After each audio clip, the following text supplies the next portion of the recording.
Well, hello and welcome to India Business Hour. I'm Ashmit Kumar, and here are the headlines that we're tracking at this hour. 771 people reportedly killed in an explosion at a crowded hospital in Gaza. Hamas-run health ministry claims it was an Israeli airstrike. Israel claims that the explosion was caused by a misfired rocket launched by Palestinian Islamic Jihad. The militant group has denied the allegation.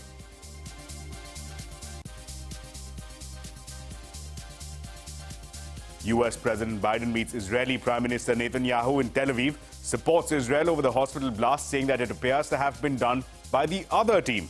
Jordan cancels the summit with Biden and top Arab leaders after the hospital blast. Palestinian Prime Minister Abbas had already withdrawn from the event. Crude oil prices hit a two-week high as tensions rise in the Middle East. Stock markets decline in trades. Sensex and Nifty end with losses of nearly 1%, led by bank stocks and IT stocks. Supreme Court issues contempt notices to two members of the National Company Law Appellate Tribunal for defying its order in a case regarding disclosure of AGM results at Finolex Cables. Apex Court says it has serious doubts about the honesty and nature of proceedings before the Appellate Tribunal, warns corporate India, saying that Supreme Court is watching if devious means are being employed. Bajaj Auto reports a 20% jump in profits for the second quarter. EBITDA crosses 2,000 crore rupees for the first time as margins near 20%, beating estimates. Wipro reports a weak second quarter. Revenue growth contracts for the third straight quarter. Growth outlook also worsens. Company will stay away from campus hiring this year, even as headcount drops for the fourth straight quarter. Morgan Stanley's third quarter profits declined 9%. Revenue from the investment banking division falls 27%. GST intelligence wing searches the Indian offices of Middle East Airlines. Sources say Etihad, Emirates, Qatar, Oman, Kuwait and Air Arabia are under the lens over suspected tax evasion on import of services. That's an exclusive.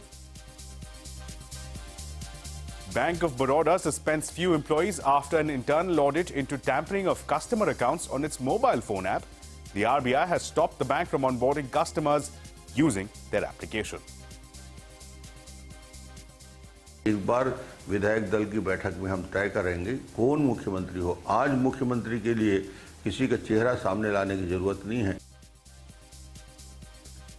Former Chhattisgarh Chief Minister Raman Singh says the BJP never had a CM face in the last 4 elections, claims Bhupesh Baghel's tenure is riddled with scams, blames the Congress government of sheltering and nourishing Naxals, promises to rid the state of administration of corruption if the BJP is voted back to power.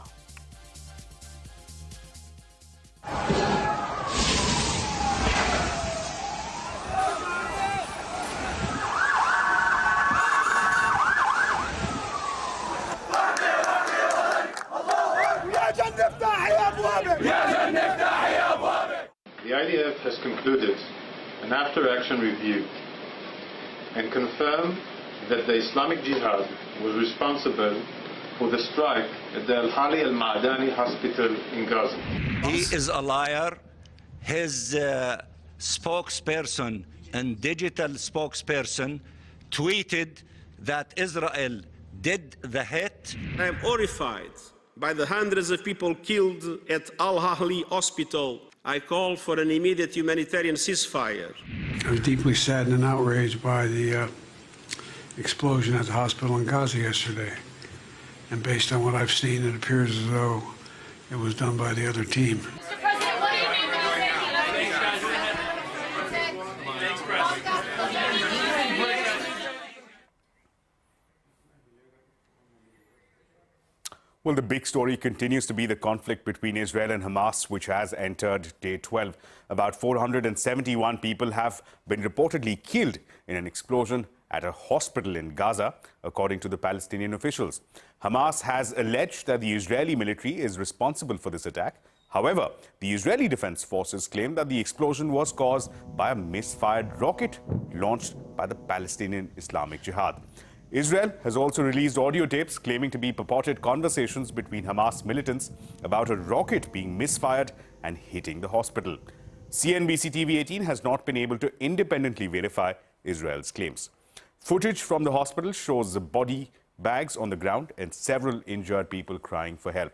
Saudi Arabia, Iran and Russia have condemned the attack and the Israeli Defense Forces following this attack.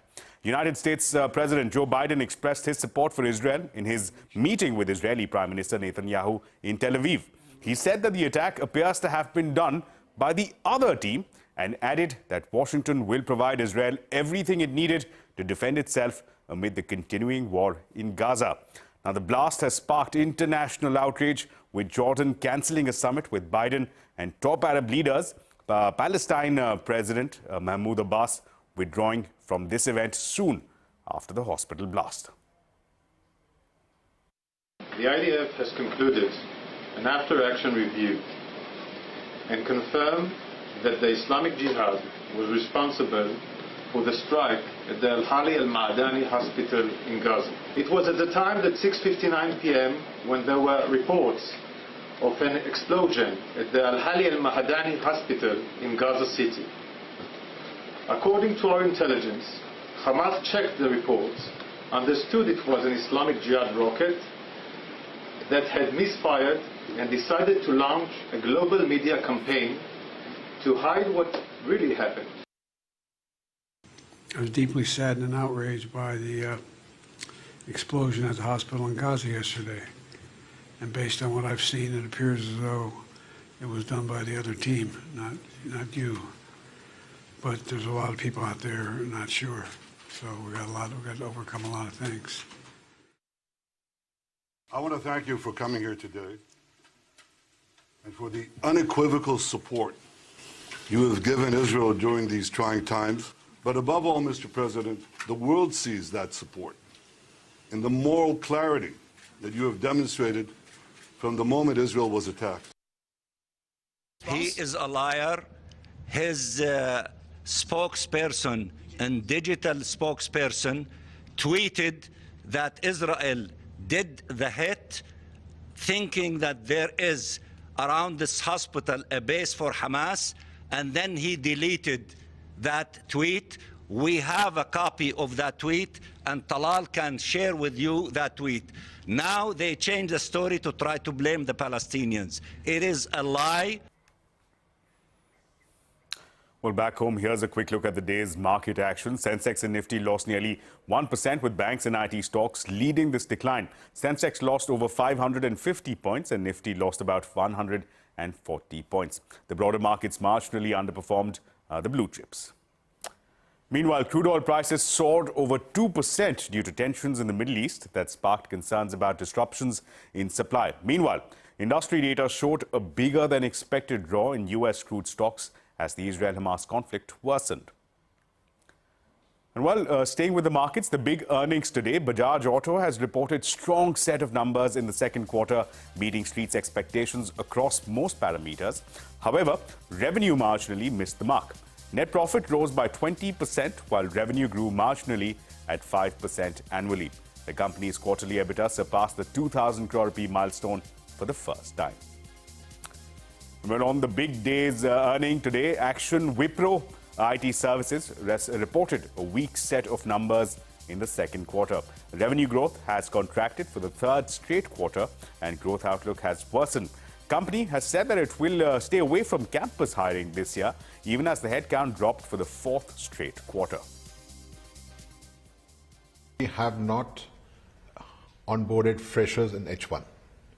We had made offers last year, and we need to onboard them as the market improves. So far, we have not onboarded freshers in this year.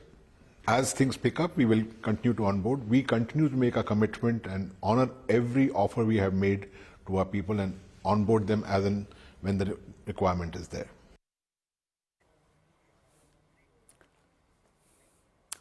Well, shifting focus to the national capital now. In an unprecedented move, the Supreme Court has issued contempt notices against two sitting members of the NCLAT.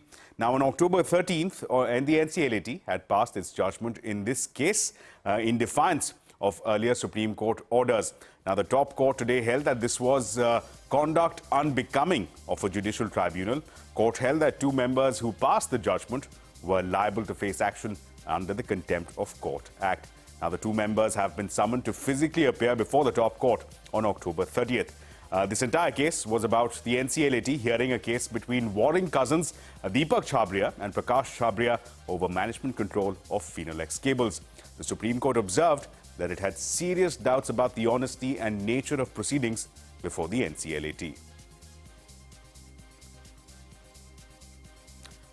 Meanwhile, the Indian offices of several foreign airlines have come under the scanner of GST officials. Sources tell us that the officials are conducting searches at the offices of over half a dozen Middle Eastern airlines in Delhi NCR region. Timsy Jaipuria is joining us now with more details. Timsy, take us through the latest developments. Well, that's right. What sources are telling CNBC-TV18 that Indian offices of foreign airlines are under DGGI scanner. The Director General of GST Intelligence is currently conducting searches at Etihad Airways, Emirates, Saudi Airlines, Qatar Airways, Air Arabia, Oman Air and Kuwait Airways. Searches are underway at Delhi NCR offices of these airlines, and DGGI alleges that tax evasion on import of services from head office by Indian branch office is something that these airlines are unable to meet under GST norms. Establishment of a company in India and outside India are treated distinct persons, and under the Schedule 1 of CGST Act, it provides that even if there is a supply without consideration within head office and branch office, it is deemed as a supply, and thus these airlines were booking expenditures such as lease rental, crew charges, fuel charges, etc. in the head office, and not they were not being charged at the India office, which was wrong, and thus they were escaping a lot of GST payments. Let's see what happens finally once these raids are concluded, and yes, how much is it that these companies will have to pay to the Indian authorities. Back to you. Right, Timsy, thanks a lot for that. Moving ahead now, more earning action. IndusInd Bank reported an overall beat across most parameters. The bank reported strong operating profit growth for 11 straight quarters. Net profit rose by 22%, while net interest income grew by 18% annually. The bank's asset quality marginally improved sequentially. Meanwhile, the Bandhan Bank reported a weak set of numbers in the second quarter. Net profit and net interest income missed streets' expectations, while asset quality deteriorated sequentially. And while more action from the banking space, Bank of Baroda has suspended few employees after an internal audit in the bank's mobile app case. Now, sources have told CNBC-TV18 that the suspensions have been linked to tampering with customers' accounts to boost registrations on the application. Remember, the Reserve Bank has barred the bank from onboarding new customers on their app. Ritu Singh is joining us now with more details. Ritu. We've been given to understand that Bank of Baroda has taken some action in the Bob World case, which is linked to tampering of customers' bank accounts with unauthorized mobile numbers being linked to them. We've been given to understand that a select number of employees have been suspended. The total number could not be verified, but the number is not very large, is what we've been given to understand. Most of these suspended employees belong to branches in Gujarat and other northern, northwestern parts of the country. Although, you know, the reports of these allegations of fraudulent activities came to light first in July, it is only on the 16th of October that these suspension letters were issued, which CNBC-TV18 has reviewed. They're very much linked to the tampering of these accounts linked with Bob World. The letter clearly states, and I quote, wrongful registration, activation and deregistration of Bob World app without the consent of customers, violating the bank's policies as the reason for the suspension of these employees. Now, we've also been given to understand from our conversations with some of the employees of the bank that initially when the matter came to light, Bank of Baroda had only transferred these employees from those branches where this activity took place to other smaller regions. But now, you know, with RBI's intervention and escalation of the matter, these suspension letters have been issued. It remains to be seen whether RBI will be satisfied when that ban will be lifted from the bank being allowed to onboard customers onto its Bob World app. We reached out to Bank of Baroda for its comments. They've yet to respond to our query. Right, Ritu, thanks a lot for that. The Parliamentary Committee on Finance has sought explanation from central government and the Reserve Bank officials after an NBFC denied a loan to a family member of BJP MP Radha Mohan Singh. Parikshit Luthra joins us now with more details. Parikshit, give us a sense, what are your sources telling you? Yes, officials from the Department of Financial Services, the RBI, had to face some tough questioning from the Parliamentary Committee on Finance. Now, this was regard to how the policy of granting loans to politically exposed persons or people with political affiliations are actually granted and extended. There was a complaint by BJP MP Radha Mohan Singh, and this complaint was raised by members of the Parliamentary Committee like Manish Tiwari and backed by several others. Radha Mohan Singh essentially said that some of his family members had got a loan from a well-known NBFC, and later that loan was cancelled because of the political affiliations and relationship of that family member with a parliamentarian.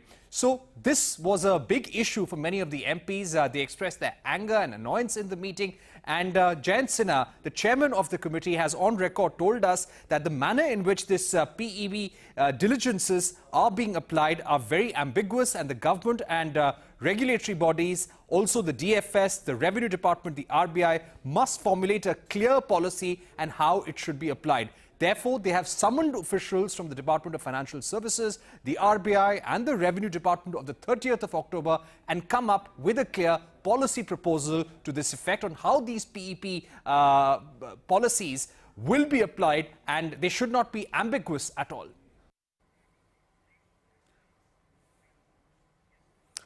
The government has extended export restrictions on sugar beyond the 31st of October. However, the export restriction is not applicable to the European Union and the United States. The government's move is to ensure adequate domestic supply amidst high demand.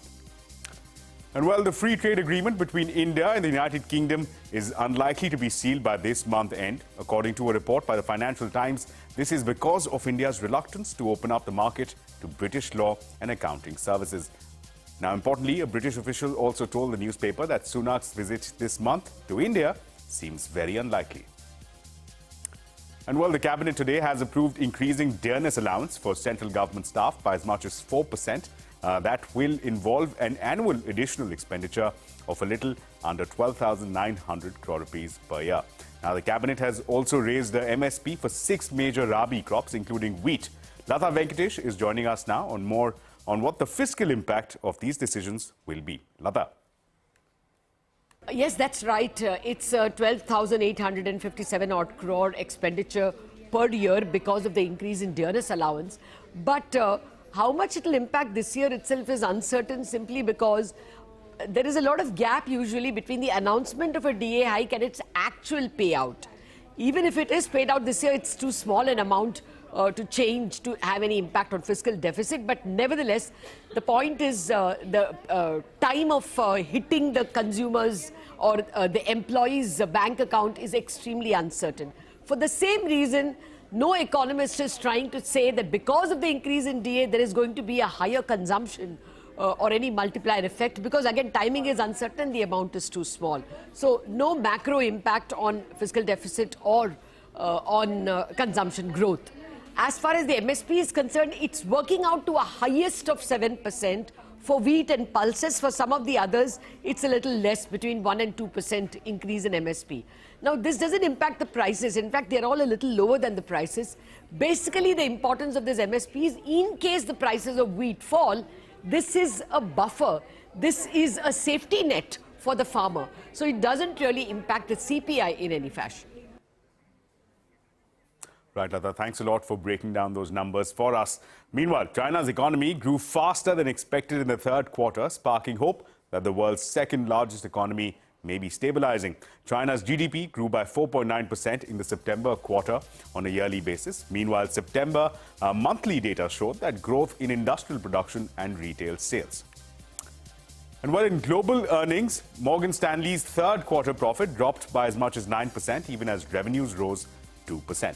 The company's wealth management division saw its revenue fall by 27%. And consumer goods maker Procter & Gamble's first quarter revenue and net income beat Wall Street's expectations, even as volumes fell for the 6th consecutive quarter. The company's revenue rose by 6%, helped by higher product prices. And sportswear giant Adidas has reported stronger than expected earnings and has also hiked its full-year guidance. The company expects an operating loss of $106 million, which is a significant improvement from its previous estimates. And well, coming up on India Business Hour, an exclusive conversation with former Chhattisgarh Chief Minister and BJP leader Raman Singh as he gears up for the upcoming elections. And you can also catch all CNBC TV18's news and updates on WhatsApp, Facebook, X, Threads, Instagram and JioCinema.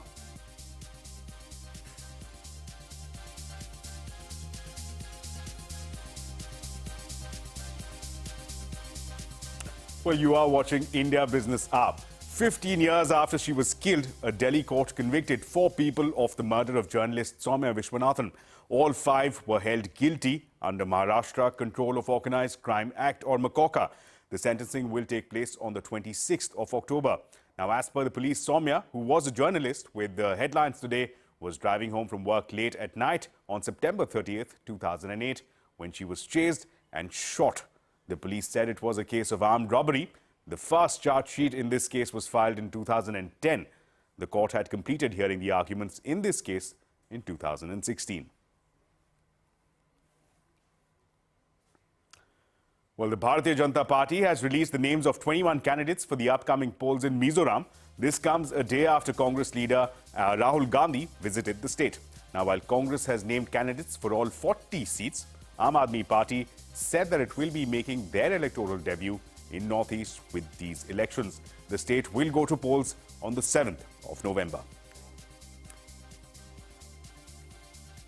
And well, speaking of upcoming elections, former Chhattisgarh Chief Minister Raman Singh has said that the BJP never had a CM face in the last 4 elections. Speaking to CNBC TV18, Singh claimed Bhupesh Baghel's tenure is riddled with scams. He blamed the Congress government for sheltering and nourishing the Naxals. Chhattisgarh में 15,000 करोड़ के घोटाले हुए, शराब से लेकर कोल से लेकर चावल घोटाला, उनकी जांच करा के दोषी के खिलाफ कार्रवाई करेंगे। नक्सल के खिलाफ लड़ाई की पृष्ठभूमि और तैयारी बीजेपी ने ही किया। कांग्रेस के पूरे शासनकाल के दौरान नक्सलियों को संरक्षण दिया गया, बढ़ाने का काम किया। 3 बार मैं मुख्यमंत्री बना, तीनों बार कोई मुख्यमंत्री का चेहरा बीजेपी ने प्रोजेक्ट नहीं किया था डॉक्टर रमन को। Well, for makers of home appliances like TVs, refrigerators and air conditioners, the festive season that spans August to December is by far the most lucrative time of the year. These months typically account for 30% of full-year sales. CNBC TV18 Shilpa Ranipeta reports that this year is more significant as it comes after 2 disappointing seasons, and manufacturers are hoping that the Cricket World Cup will add an extra bounce to the pitch. The festive season of 2022 and the summer of 2023 did not give consumer durable manufacturers and their dealers much to smile about. The summer months of April and May, when air conditioners and cooling appliances are usually in high demand, actually saw sales fall 25 to 30% despite heat waves and a delayed monsoon. But August, the beginning of the festive season, has given players reason to hope. 15th August was super bumper this year, and I'm not talking in terms of sales alone, because sales every year 15th August is good, but this time we saw the maximum number of footfalls coming in and converting into sales. I feel the consumer is in the mood of buying, and hence we expect a good season this year, something which we have not seen I think in the last few years. So what we are expecting starting from 15th, that is the first Navratri, till 19th of November when the World Cup finale happens, we expect this year at least anything growth of 20% and above. Heavy interest in online shopping festivals is also giving brands confidence. Amazon, for instance, says more than 1 appliance was bought every second in the first 48 hours of its online festival, and half of these were premium appliances. Similarly, 1 TV was bought every second, with demand being higher for large screen and 4K TVs. The boys in blue have played their part in preparing the pitch. Typically, we do not consider this as a good retail period, but given the World Cup fervor, I think the consumers are buying into televisions right now. So we've had a fantastic response on the online sales that we are seeing right now. But at the same time, we are also seeing a great response in offline. Premium products continue to do better than mass market products, a trend that has been visible for a few years now. During the festive season, by and large, mid and high and premium products sell. And we hope that once we move into the beginning of the next season, mass will pick up again. But in our industry, over the last few months, we've seen a bit of a slowdown in the mass segment. Unlike the usual flurry of discounts and gifts, most brands and retailers are betting on EMIs and easy consumer financing options to make appliances more affordable this festive season.